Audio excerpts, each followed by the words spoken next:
All right, welcome back to Health at Work. We're talking about how health is affecting people in the workplace and navigating solutions for employer groups. Pretty complex world. That's why we bring on some really great guests to help us talk about the trends in healthcare right now, how employees can get better affordability and access to services, how employers can help their employees get access to these things, and also be a little more conscious around their planned spending to put good benefits in place.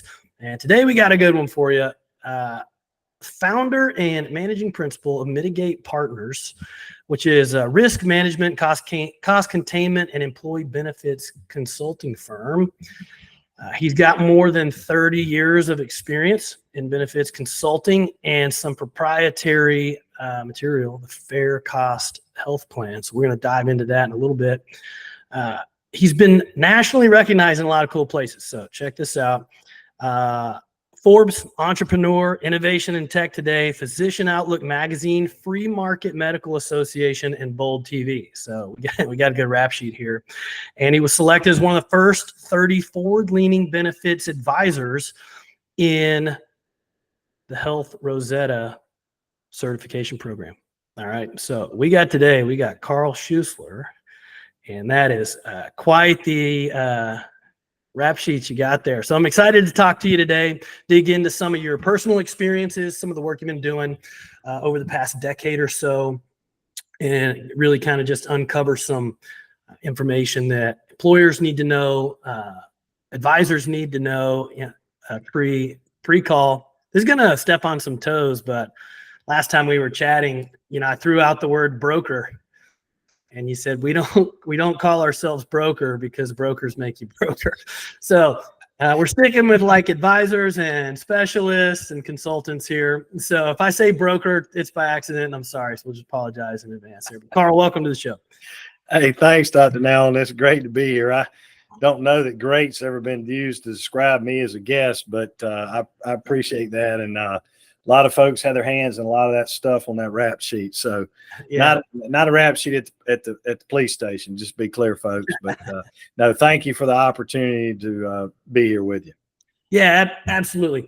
You got some really, really great experience. As a business owner and a founder myself, I know there's a lot that goes into that. And so we're eventually going to get to what you were seeing in the marketplace that ultimately led you to make that leap. And no doubt teamwork is what brings something like this through. So I know there were a lot of hands helping you get to where you are today and moving Mitigate to the position it's in today.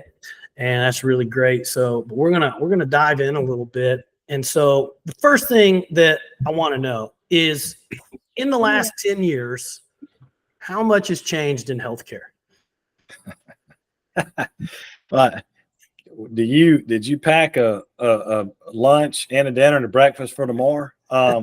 We could be here a long time. I don't, Dr. Nellen, I mean, I think the perspectives that I speak from are somewhat different than which is the rest of the brokers out there do, that make people broker, make their clients, the employer's group health insurance broker.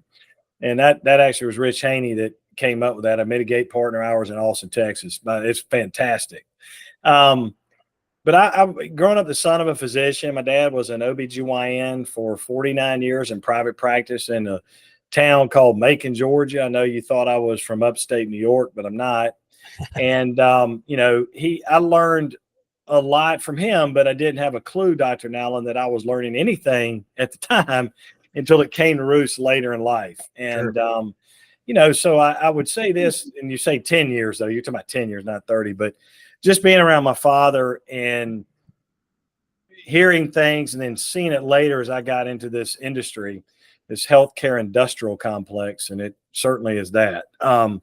But I think the bigger parts is, managed care, obviously that changed, back in the late 80s, early 90s. So that's not really your 10-year window. So I'm trying to do a good job answering the 10-year window. But, I think more than anything, you've just seen more and more misaligned incentives. And we call it embedded conflicts of interest. And the other term I use, and I don't know how long we've been on, but it's usually a miracle if we last more than 20 seconds without me saying cartel. At least that's what I've been told. But the cartel is a big part. That's a lot of things. It could be, and again, we have a lot of great hospitals we work with, but in general, I'm speaking in general terms here, insurance companies, pharmaceutical companies, PBMs, which stands for Program Billing Millions, or pharmacy benefit managers,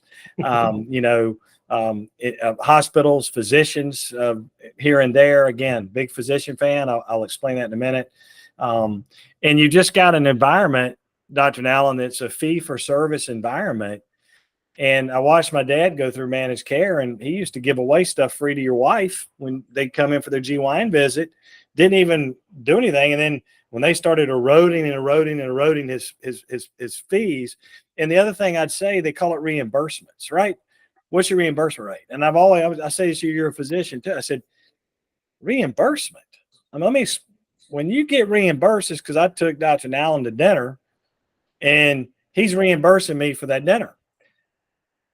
How do you pay a doctor a reimbursement when they performed a service for a fee to be paid? And the insurance companies change that around to reimbursement rates. And I try to tell the doctors, don't be called provider, be called a physician. They're facilities, but providers, that's such a general term. So anyway, sorry to get on my soapbox, but my dad, I watched it with managed care. And so he started charging for everything because he knew they were going to cut his fees down as much as they could. Yeah. No doubt. And so, that didn't make him bad. He just used to do it for free. Well, if they're going to, I'm going to itemize and charge out. So anyway, it all changed. It's purely who's in a network with the insurance company and what they're willing to accept is a crappy reimbursement rate. And, you just don't, you have sick care and not well care. It's everything promotes to be sick. The primary care doctors, what I've noticed really the last 10 years, really is they're referred out to specialists all the time. They don't do any diagnosis, which is what they went to medical school for. So they don't, because they got to see 4,000 patients a day. Their panels are 2,000 to 3,000 to 4,000 people, where there's other models like direct primary care that have 400 to 600 patients, and they can actually have a one-on-one relationship directly with the patient, not through an insurance company or a cartel member. So anyway, I don't think I answered that very well, but a lot I threw out. Sorry. Yeah, I think you touched on some really key points. As a healthcare provider, of course, when you're 22 and you jump into school, you don't really know what that means. You don't really know what that's going to lead to. So, almost everything you learn is in hindsight. But as soon as I became a business owner, it became clear that it's just not a good model when the business doesn't control its price point. Things start going sideways real quick.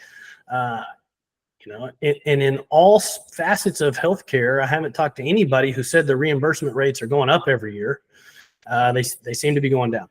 And so, but the health insurance carriers seem to be making more and more, and somehow paying out less and less. So pretty convoluted. But you mentioned DPC, which is huge. I have two really good friends who started their own DPC practice, not like for employers, just to consumers, somewhere between $75 and $100 a month. And I use it. It's the best. I can text my doc whenever I want. I know exactly how much it's going to cost. They have tremendous benefits for labs and some of these other ancillary services. It's cheaper. It's cheaper all the way. Without using insurance, I can do everything with him that I could through my insurance and probably save 80%. Right. One point, Dr. Allen, you mentioned the last 10 years. I think what you also saw is venture capital. And again, not that there's anything wrong with that or private equity, but what you've seen, and more probably private equity, is they've been allowed. Look at the Steward healthcare system across the country. They're basically going under and selling all their hospitals and the doctors. One of my favorite cartel members, Optum and United, has tried to buy them, and then they back off, or is antitrust or what. But the private equity buying up these things, generally, again, it's great for the investor in it, but ultimately the end user suffers because generally service and things like that are cut off. They streamline the company, right? Cut expenses. So the revenue looks really high. And that's been bad, I think, in a lot of respects in healthcare because, gosh, some of my partners in my fair cost plan, one of them has been bought and sold 3 times. And they were a little company, and we still work with them, but they're our cost and quality guidance nurse navigation firm. But, you see that stuff. And, it's great if you're the owner of the company. But when it involves a patient on the very back side, it's not patient-centered care. They're a target on the periphery for profit. They're not the center of this model anymore. That's the problem. Yeah, and I think you really hit the nail on the head. I think it's something that nobody in healthcare really considers, even healthcare business owners, definitely not providers or, facility managers who are really in control of those locations. And it's the distinction between a patient and a client. And, someone walks through the door to receive care, they're your patient. But if you accept insurance, insurance is your client. You have to fulfill on their obligations if you want to get paid. And that's just a different relationship. And then you talk about the private equity, the VC coming in. Once somebody else is funding the project, scooping up the equity, your obligation is now to them. Your obligation, like if you're a business and you take on money, your obligation is now to your shareholders and not your end user. Obviously, nobody's trying to do the wrong thing, but I think you're right. Last 10 years, that's exploded. And you're seeing these huge monopolies in healthcare start to take over because of that. And man, you're right. The end user is who suffers. And I know that's a big part of your passion. You like to say you want to get the money off Wall Street and put it back on Main Street. Man, you jumped. I forgot to say that. Thanks for bringing that up. I knew you wanted to squeeze that in there. But it kind of brings me to number next, which is, businesses come into existence because somebody recognizes there's a problem to be solved, a big problem, and a gap in the marketplace. And so when you started Mitigate Partners, what were some of the problems you were seeing then and some of the gaps you were trying to fill then that led you to take that leap into entrepreneurship? Okay, great question, Dr. Allen. And I keep going back to that 10-year question you asked because I keep thinking of better things. But just real quick, this is 14 years ago, March 23rd, 2010. Do you remember what happened? Dude, I wasn't even around. You're probably playing in the band, observing by the background. Anyway, going out and rock and rolling. Like Blackberry Smoke concert we went to Friday night here in Atlanta was awesome. Anyway, Affordable Care Act, Obamacare came out then. Yes. And that with the medical loss ratio rules, not to unpack all of that, that is when you saw the acceleration of these insurance companies' earnings and things going through the roof. So that in itself, and that's 14 years. So you said 10. So that in itself is one of the bigger reasons all this private equity came here in all these offshoot companies and these cottage industries that started, which has been good in a lot of respects. It spurred innovation in an industry that's been dead for 70 years. So that part was good with all these great solutions like you have. But that's a bigger part of it. And I think if you look at the stock prices, some of them up 1,000% since then. And we were too stupid to buy that stock. But anyway, I'm sure some mutual fund we own has a lot of cartel members in it. But yeah, that was probably the biggest piece. Now, sorry, I'll jump back. To answer your question on this thing, I started at a school, Northwestern Mutual, and was there for 12 years. Then the general agent was trying to get me to do things I didn't want to do. And I didn't think was ethical. And I say, let me go back. That was fair to business. Sure. I'm a business owner. So I was sold. I'm a business owner. So then I left my own company.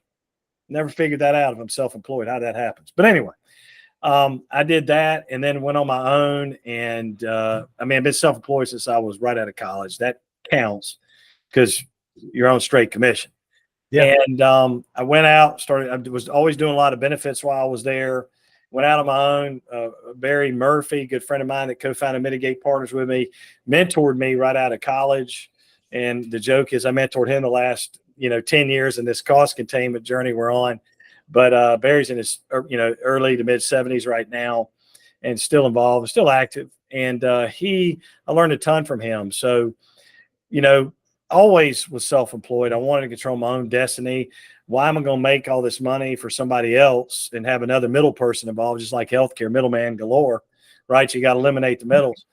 And then Mitigate came out because people were crazy enough or stupid enough to have me come speak for whatever reason. I started speaking around the country some.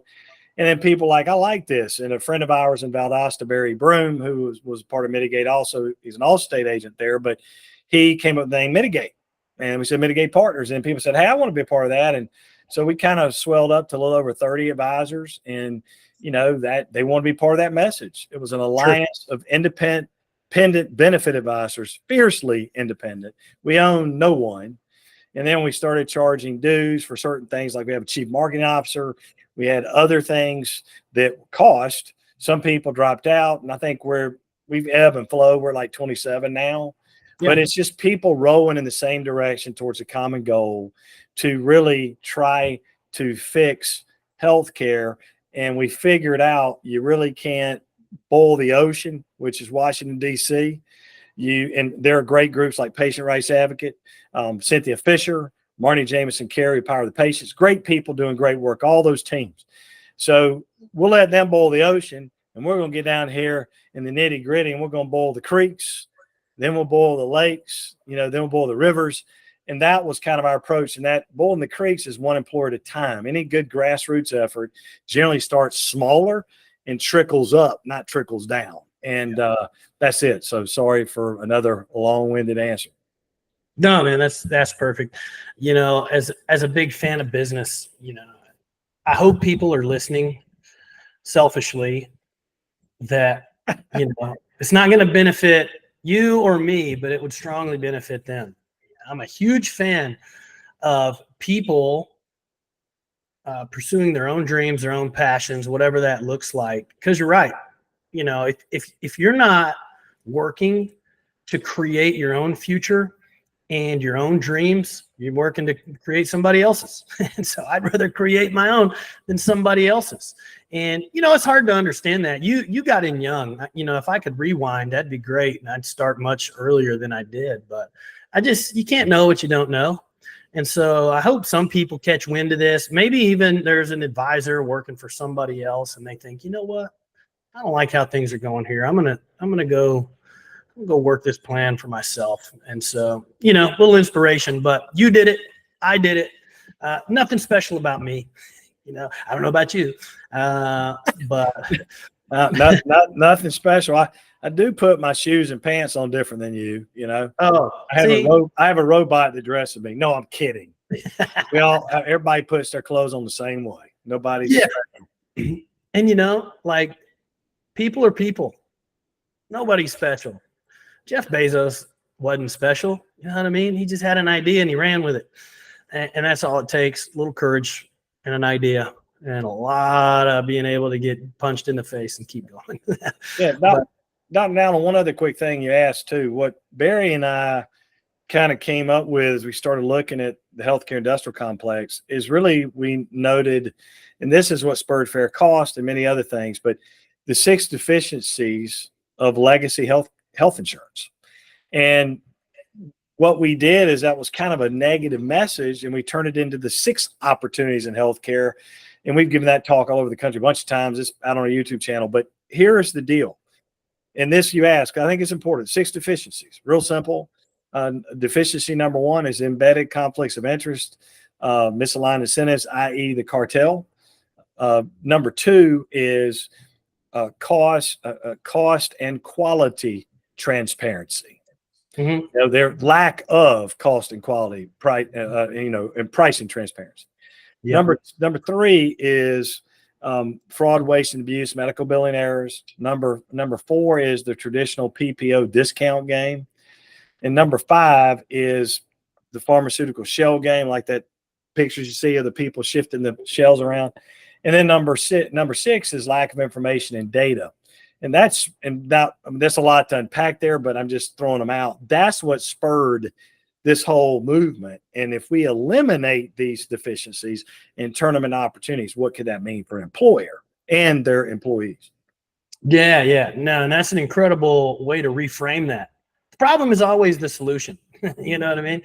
If you can identify the problem, you can find a way forward to improve it. So just taking those things and saying, you know what? Yeah, these are problems.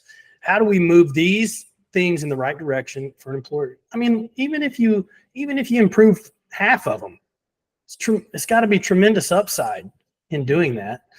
And now I like that. And that kind of jumps me down a little bit because you mentioned your fair cost program. I know that's yours, and I'm not asking you to spill the beans there, but can you talk us through that a little bit? Sure. We weren't trying to create anything. We struggled to help employers with the solutions that were there. You can go, and a lot of our programs were centered around employer built healthcare, leaving insurer built healthcare. And when we talk about employer built, we're generally talking about self-funding, partially self-funding your health insurance risk versus buying insurance from the insurance company. Now, we obviously have stop loss insurance in there as well, but sure.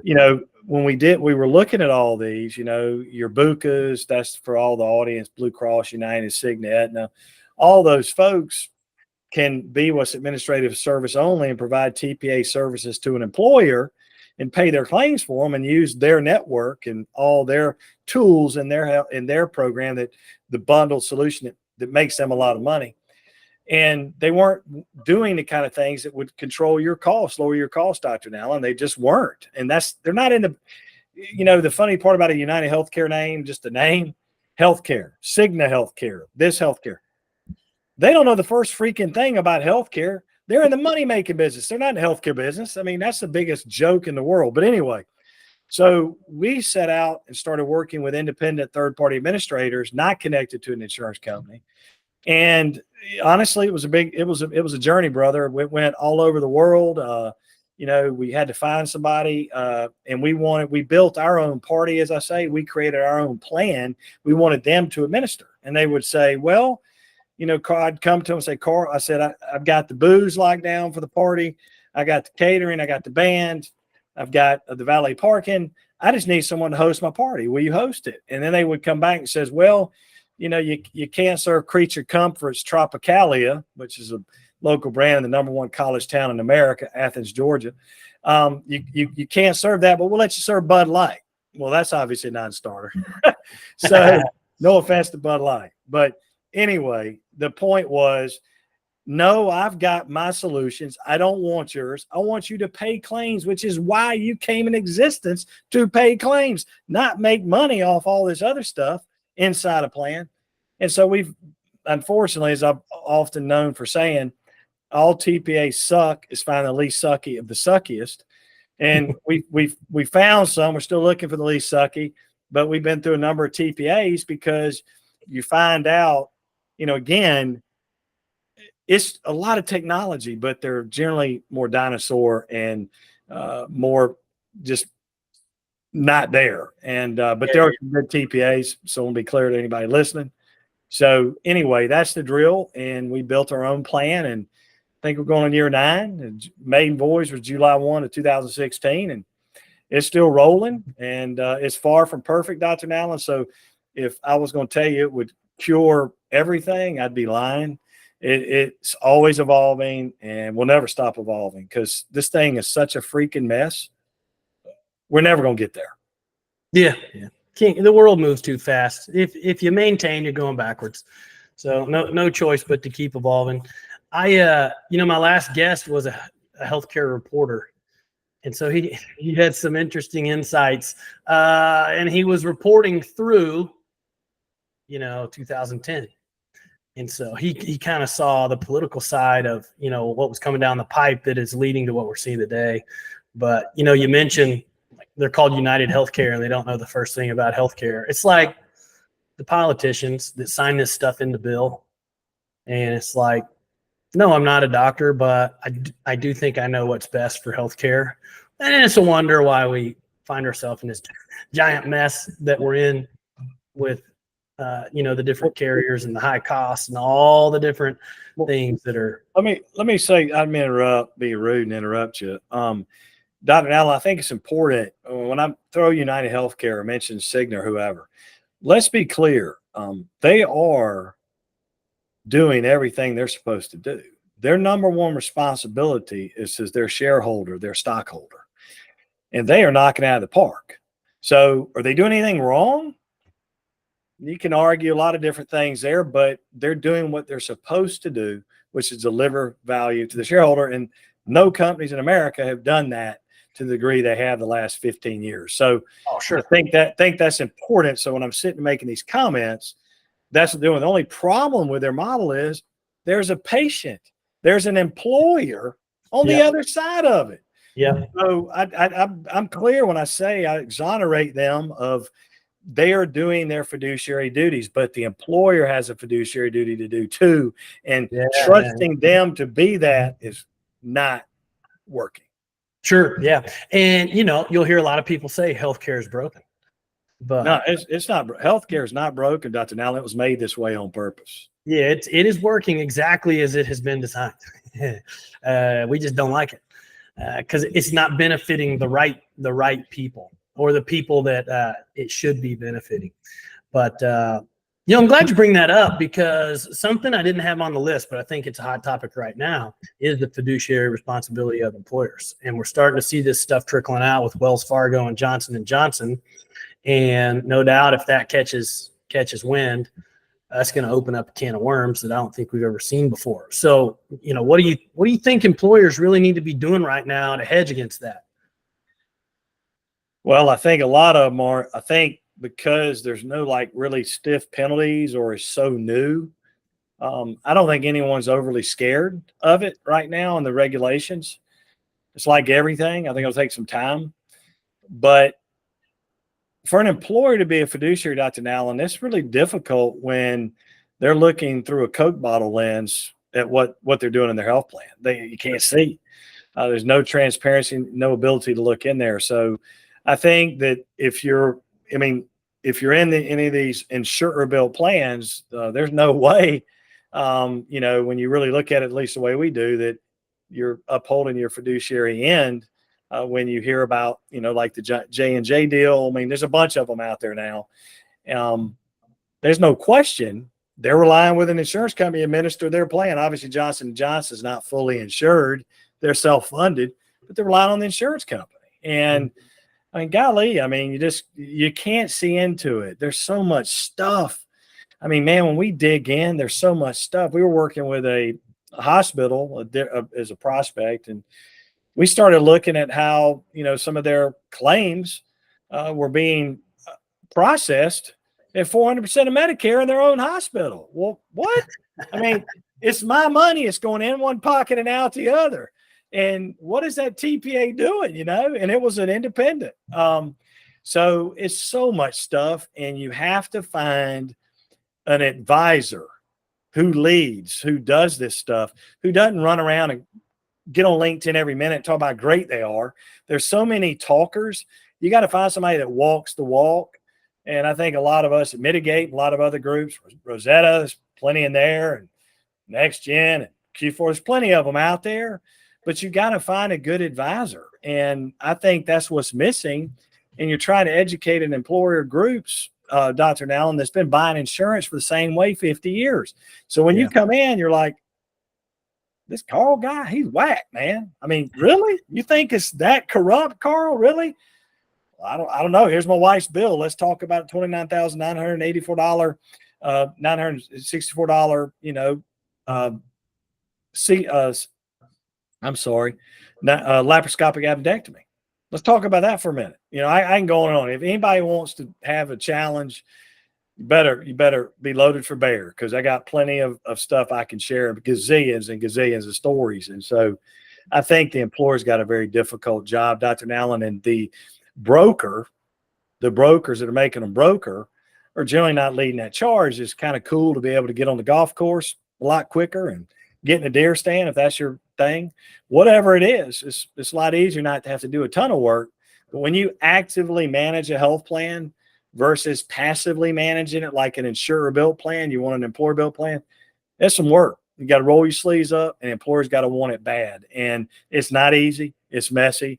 And when you pull that cartel veil, the buca veil off the plan, you start to realize, holy mackerel, I had no idea it worked like this. So they just don't have any idea, and they're not equipped to, man. They got to hire staff to do this stuff. I mean, it's just, who are you listening to? And why is it so hard? We got so many great examples of companies that have changed. So you're not an early adopter. We've been doing this for a long time now. We got a lot of great success stories, but it is tough to get them to change and to get them to see this. And, Dr. Allen, one last thing. You got to be careful how you approach them. I think running around, me calling on you, trying to scare you about the Consolidated Appropriations Act, and hey, man, you're going to get put in jail. In orange, if you like orange, it's a great color in the state of Florida if you're a Florida Gator. I hope, heck, you're not. But it's not a great color in jail, So, but you scaring people, that tactic generally doesn't work real well either. So you just try to educate them, and you'd be shocked at how many of these brokers aren't even talking about it. And how many of them are writing a letter? You're supposed to send your client a letter revealing all your sources of compensation every year. Oh, really? So I've talked to people, they didn't even know what that was. They never heard of it. What? They were what? And then one of them was telling me, his prospect was saying, we think we want to work with you, but how do we know you're not going to make us broker? And I said, well, do you even know what you're paying your broker? I mean, it's just a hoot anyway. Oh, man. Yeah. There's it's a bell curve in every industry. There's people that shouldn't be in the industry. There's all the averages up at the top, and then there's those out on the front end who lead the charge and make everybody look good, even when they shouldn't. But, you mentioned Health Rosetta. That seems to really have come on strong here in the last, 4 or 5 years, it seems like. Explain a little bit. This is really more to help me learn, because I would imagine, I don't know, maybe it's bad to assume, what they say about assuming. But, I would assume that most advisors in the benefits space know what Health Rosetta is. I know enough to be dangerous, but with your history being what looks like one of the first 30 kind of forward, out in front members of this thing, what's that really look like from the inside? Yeah.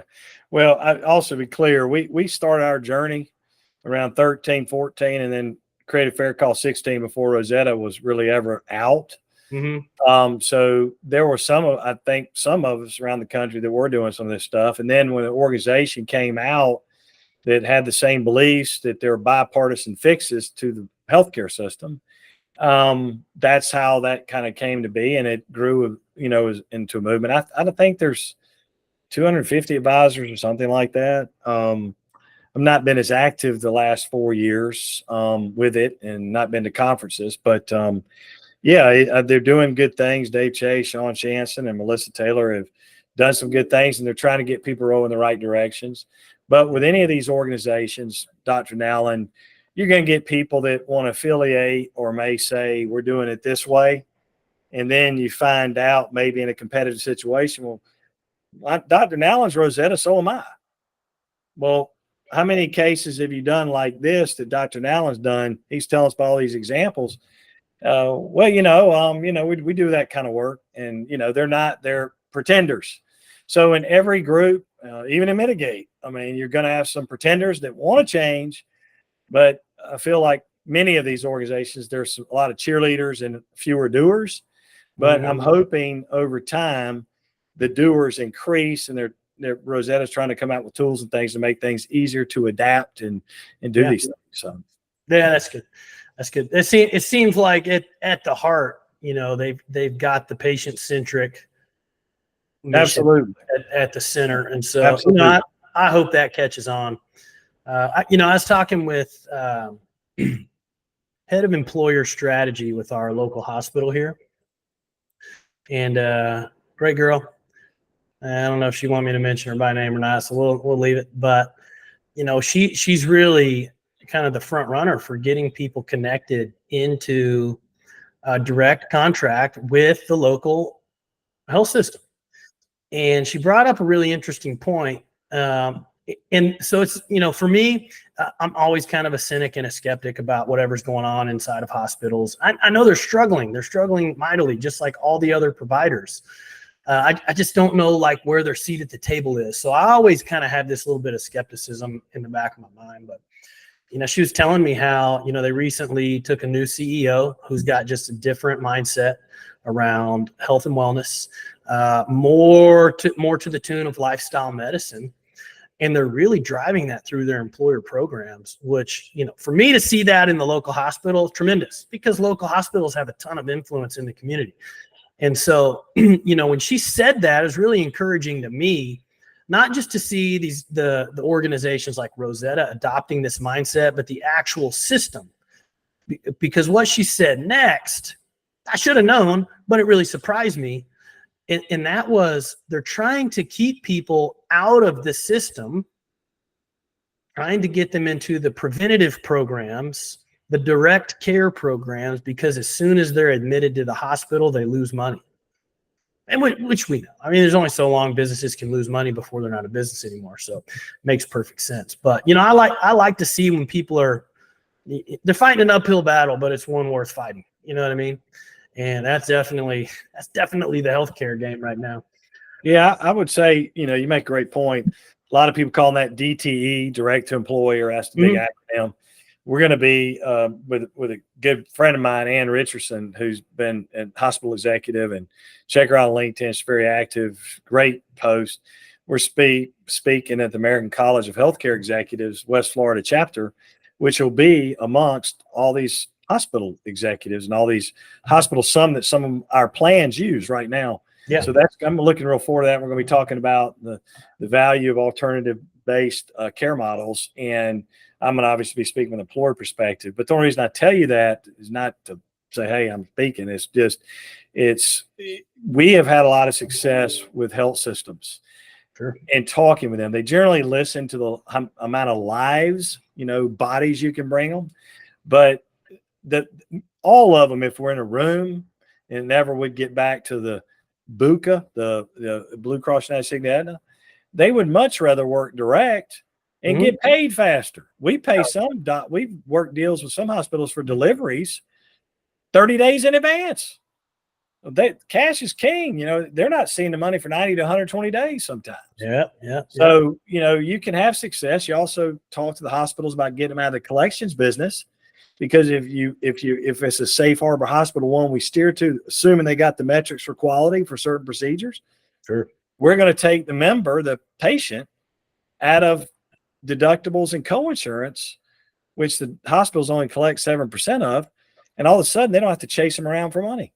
So there are things like that are out there. So yeah, the health systems, some, not all, are slowly adapting and doing, but at the same time, man, when you talk to them, we had one client that had a person have 2 knee replacements. The charges were 4,567% of Medicare. So I don't know, man. You tell me. So yeah. I mean that is ridiculous. So yeah, I mean the direct to employer is definitely a trend, and it makes a ton of sense. What are some other trends that you're seeing right now? I know like DPC, direct to employer, even in my space, the statistics right now are, musculoskeletal is more than cancer, diabetes, and heart disease combined. It's like 610 or 15 billion a year. And it's the number one reason why people go to primary care is for pain. I just learned that. That was crazy. Yeah, statistically, I thought, I could be wrong, I thought cancer took over is the number one claim, let me say that, or expense. But musculoskeletal is actually right there, and I mean, no question. And my gosh, backs, I got a bad back. I mean, I don't need to be moving this furniture, I can tell you that, but I do it. Carried 900 pounds of tile up 3 flights of stairs. Each box was 60 pounds each. My wife thought I was going to keel over, but I got it done. Anyway, I would tell you the trends you're seeing is many of these outlier claims. There's some massive claims out there, and giving a hospital or any of these ones to print money and come up with whatever, because they work off a charge master. They publish things, cost to charge ratios and things like that to Center Medicare and Medicaid services every year. But the cost to charge ratio and that kind of information. But, you know, they are supposed to be publishing their prices now because of the Consolidated Appropriation Act and because of the healthcare price transparency law that was put in effect in 21. Again, Cynthia Fisher and her team had a lot to do with that law passing through Trump at the time. But long story short, I think that the musculoskeletal, 100% the cancer, these drugs that are all involved, especially with the cancers, the GLP-1s, you ask other things. I mean, that's the one everybody talks about. Those are going crazy. Yep. You don't have any generics and pipelines. It's all biomeds, things that don't have any generic threat of competition. They finally did it with Humira, but, you know, you make a lot of money on those a long time. So you're not seeing a lot of pills anymore as much as you're seeing infusions, injections, and specialty meds. So you've got all of those coming in. And then, you know, with the cancers, you've got some outrageously expensive drugs with that. And, those are, I guess I would say, but the musculoskeletal, you're 100% right. It touches, until someone has a back issue, they never understand when you cough, it hurts. I mean, it's amazing how your back is obviously so central to everything in your body, obviously. Yeah. So, but you're 100% right. Those would be the ones, GLPs. I would say, reference-based price, and we don't have to get in all the details. You're seeing that. That's been going on a while. But I think you assessed it pretty fairly. But cancer is one that we need to, and we are working on a great solution. We have a solution, but we're working on another one with more of a centers of excellence play. Yeah. And that's the other thing, Dr. Allen, I think that's important is people don't understand that all doctors aren't created equal. When my dad retired, I remember that in January of 15, being there with all his partners and the office staff, that we celebrated his retirement. And several of them came up to me and just said, I said, I know you know this from what you're doing now, but your dad was an unbelievable surgeon and better than we are. So not everybody is a great surgeon, but they could still do surgery. Mm-hmm. I think looking and finding the best doctors, and that's where these networks have skewed. I never forget, I was on a panel with Cigna, Aetna, and Blue Cross. It was a hoot. And me with Fair Cost Health Plan. And it was called the payer panel. I said, I don't see any payers up here. I only see processors. The only payers are the employer and employees, and y'all are processing their money. But okay.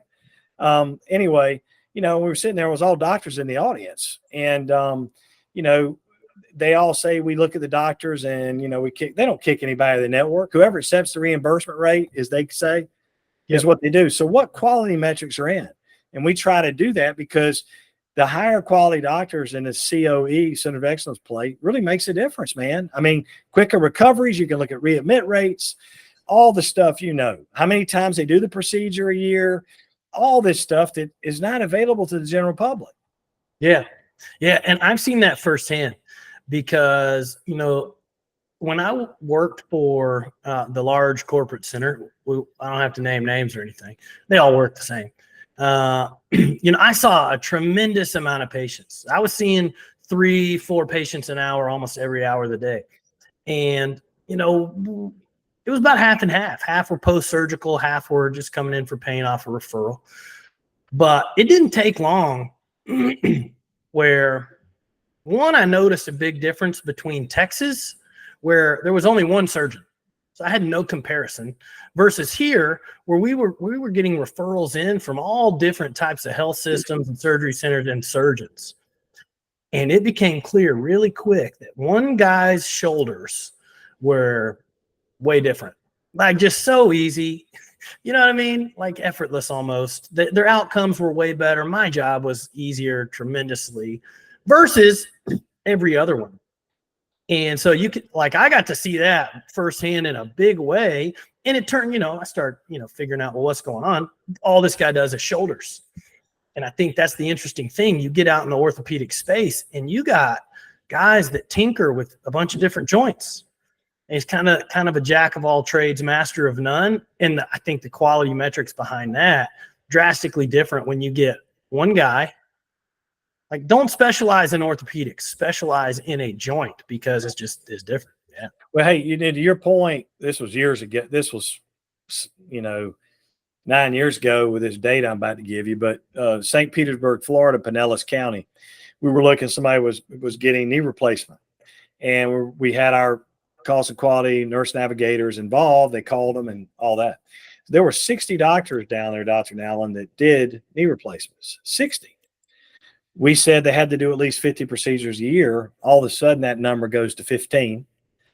and then we started looking at readmit rates, et cetera. We looked at the cost of the transplants, et cetera, and that narrowed it to 6. And at the end of the day, 4 fell out of the funnel. 4. So, yeah, I mean, AMA has done a horrible job. I mean, people have been sued 50 times, can move states, and there's no rules or regulations. And again, I'm a pro-doctor person. I'm all about the doctor. The doctor is who I'm hiring. They can operate on my desk. But I want the doctor. I'm not as worried about the facility as much. Obviously, it's important, but you know what I mean. Yeah, 100%. Yeah, no, that's good. So we're coming to a close here. Been a lot of great conversation. Really what I want to do just before we cut it out here is a couple of things. One is, who's your ideal client? So I'm talking about like one of your case. I was looking through some of your case studies. I got one sitting here on my desk.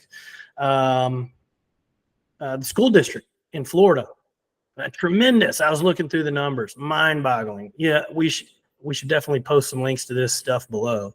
But, I'm looking through some of your case studies, and you've got a range of the amount of lives you serve. Sure. But if you had to say, like, man, our sweet spot is right here.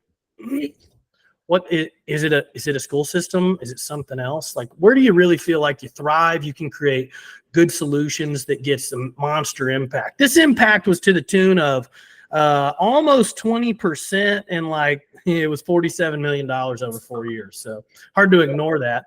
And so we want to make sure if somebody like that's listening, they know that they're in your sweet spot to create a good conversation for you. And one other thing too is important on the school district. We were involved through April of 21, and then my partner Barry Murphy still is. Kind of what I guess I'm the evangelist. We put in, they don't call it fair cost, but we put that in there, and I kind of do all that with the team, and then I moved on. So the other ones, that's an anomaly, honestly. I mean, that's 6,500 lives, 9,100 belly buttons. That's certainly, like you said, if we're talking about an EKG, that thing jumps up quick there. Most of them, I would say, I mean, we worked in the 50 to 100 range. Some when people I've mentored and helped some other advisors, but I would say 100 plus is the place to be, and really probably a couple hundred. But it's possible. We got one client right now that I'm helping another mitigate partner with at using fair costs. They got 38 employees. Yeah. And they've saved right now in 2 years almost 170,000. They would have given Florida Blue, So it varies, but I would say 100 to 500. And here's another reason: there's politics all the time. Less politics when you deal with the municipalities. Their politics, boards change, and somebody's peacocking around to try to start a political career, and it's just difficult. And the munis, the school districts all around America need our help horribly, but it is a lot to wade through to do, and it's difficult. And they just have requirements. It's very tedious, but so we're not scared of them. I'm just saying, no doubt. Private employees are easy. We have work did not win a publicly traded company not too long ago, came in second. That was worthless. Ain't no points for second place, and if you ain't first, you're last, right? But anyway, so yeah, I'd say a couple hundred lives, 100 to a couple hundred. You can save those examples you saw. That hotel, the hospital, DeSoto, they saved a ton of money. Not even 200 on the plan all year round. The hotel swells up to 320 for 6 months and goes back down about 180, but because it's seasonal. But unbelievable. But numbers are bigger the larger the company. The numbers are like you just called out. crazy. Yeah. Yeah. And it's, it's phenomenal to see that. Schools are something I'm really passionate about. And we're actually trying to leverage relationships with hospitals to get to the schools. Obviously, as a small business, creating direct relationships is always challenging. So, riding the coattails of influence with, our local hospital, it just gets us access to more people. But teachers have, they really kind of get the shaft. You know what I mean? There's not a lot of virtual therapy out there, and the virtual therapy that is out there, it's just like the regular basic therapy done on a fancier piece of technology. So the results aren't much different. But like teachers, they work. I mean, like everybody else, it's just more difficult for them to take off. And their claims are usually compressed in the summer because that's when they can actually do stuff, to your point. Yeah, absolutely. So we're trying to figure out, okay, well, how can we serve into these schools in a way that allows them to get better access and affordability to care all year round, rather than having to put off, and then try to compress the solution into 1 month or 2 months in the summer. And so schools are a phenomenal place to create results, just because the nature of how they have to do business, I think, just presents one extra layer of challenges to access healthcare. Dr. Allen, I got an idea for you. Open ideas.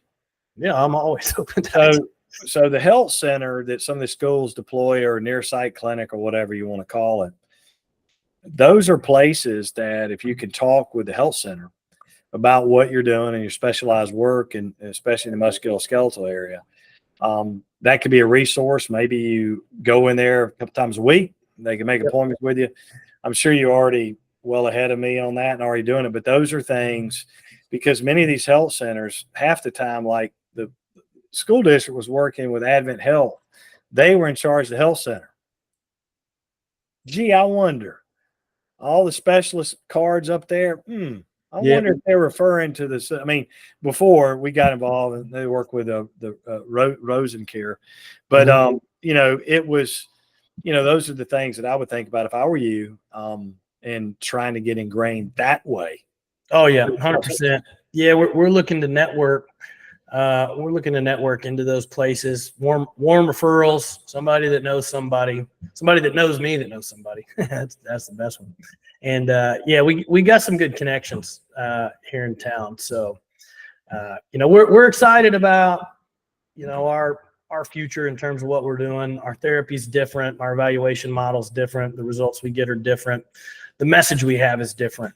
And so, it's one of those things that kind of gnaws at me every day, trying to figure out how to get the message out, help people in a different way versus what's out there right now.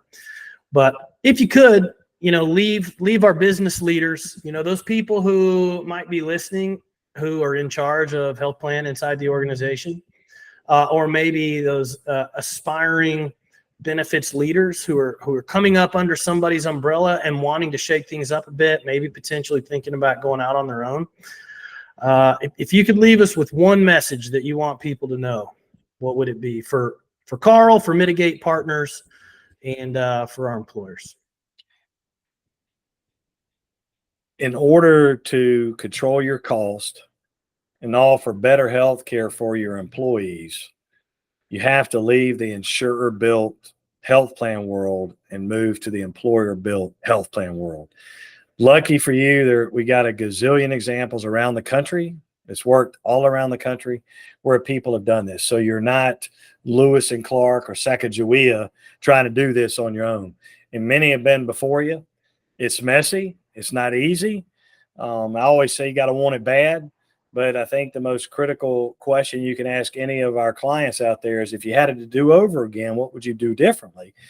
And they would have done this way before they did, had they known about it, and would never go back to the other world. So I think that's it. And if you want to actively manage your plan, or do you want to stand by and let the cartel passively manage your plan that only benefits Wall Street, not Main Street?